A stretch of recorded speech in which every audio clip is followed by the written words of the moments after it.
Electric vehicles Bharat में यातायात के भविष्य के लिए अहम हैं। हमें कोशिश करनी होगी हर गाड़ी को ऐसा बनाने की कि उससे कोई प्रदूषण ना हो, और ये सिर्फ इलेक्ट्रिक बैटरी ऑपरेटेड गाड़ियों से ही मुमकिन हो सकता है।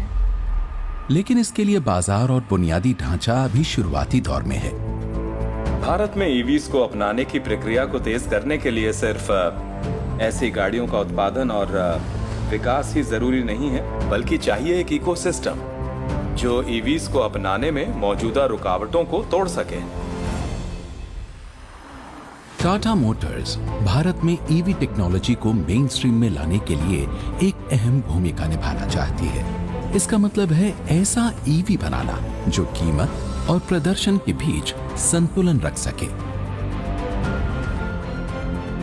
ये ऐसी चीज बन गई जिसने ईवी की सहूलियत और किफायत के साथ साथ लोगों को उनमें मौजूद फन टू ड्राइव फैक्टर यानी उसके मजे से भी वाकिफ कराया। देखिए कैसे टाटा मोटर्स ने वक्त के साथ मुकाबला किया। अगर आप ज्यादा वक्त लगाएंगे तो जब तक गाड़ी आएगी उसकी अहमियत खत्म हो जाएगी। और एक ईवी बनाने के लिए नए तरीके अपनाए देश में ही देश के लिए। This is such a beautiful thing to be able to create electric vehicle within India. भविष्य काफी रोमांचक और शानदार होने वाला है।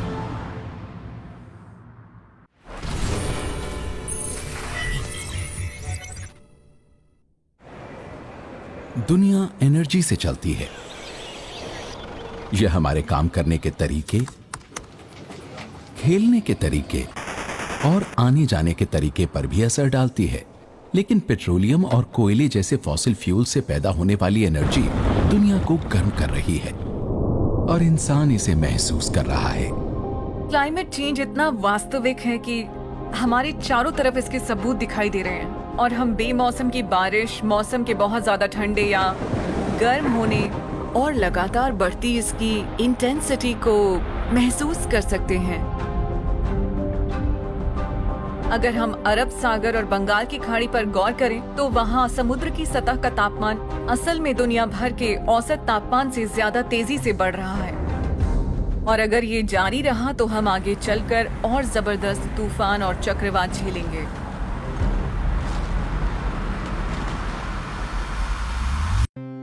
– 2016 में भारत ने पेरिस समझौते पर सहमति दी थी। ये एक अंतर्राष्ट्रीय समझौता है जिसका लक्ष्य ग्लोबल वार्मिंग को प्री इंडस्ट्रियल लेवल्स की तुलना में 2 डिग्री नीचे रखना है। क्लाइमेट चेंज बहुत बड़ी सामाजिक और आर्थिक कीमत पर हो रहा है, और ये हमारे जीडीपी को कम कर रहा है और हम इससे नजरें नहीं चुरा सकते। 2020 में एक स्टडी ने अंदाजा लगाया कि दिल्ली में वायु प्रदूषण से हुआ आर्थिक नुकसान 50,000 करोड़ रुपए से ज्यादा का था। फॉसिल फ्यूल्स जलाने से हमारी हवा में जहरीली गैसें बढ़ रही हैं। दुनिया के 15 सबसे प्रदूषित शहरों में से 13 भारत में ही हैं।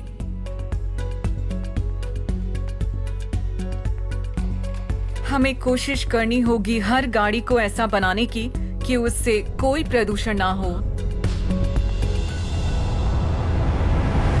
और ये सिर्फ इलेक्ट्रिक बैटरी ऑपरेटेड गाड़ियों से ही मुमकिन हो सकता है।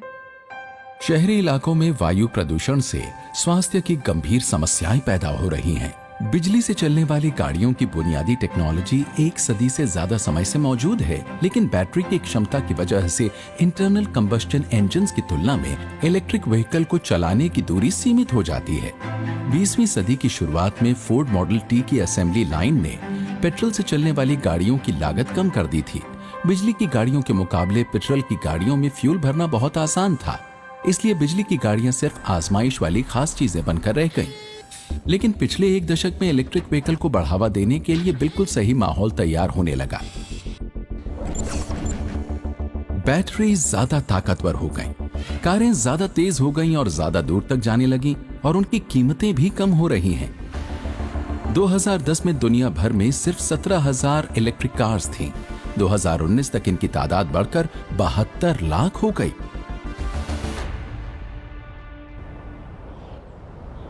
अब इलेक्ट्रिक व्हीकल्स एक बड़े पैमाने पर अपनाए जाने को तैयार हैं। शुरू में भारत दुनिया से पीछे चल रहा था। इलेक्ट्रिक व्हीकल्स का निर्माण बहुत कम होता था। भारतीय उपभोक्ता उनसे खुश नहीं थे। 2015 में भारत सरकार के एक बड़े फैसले से इलेक्ट्रिक व्हीकल का उत्पादन और उन्हें खरीदना सस्ता बना दिया। इसके साथ ही इस स्कीम ने इलेक्ट्रिक व्हीकल्स के लिए चार्जिंग की सुविधाएं बढ़ाने की भी योजना तैयार की।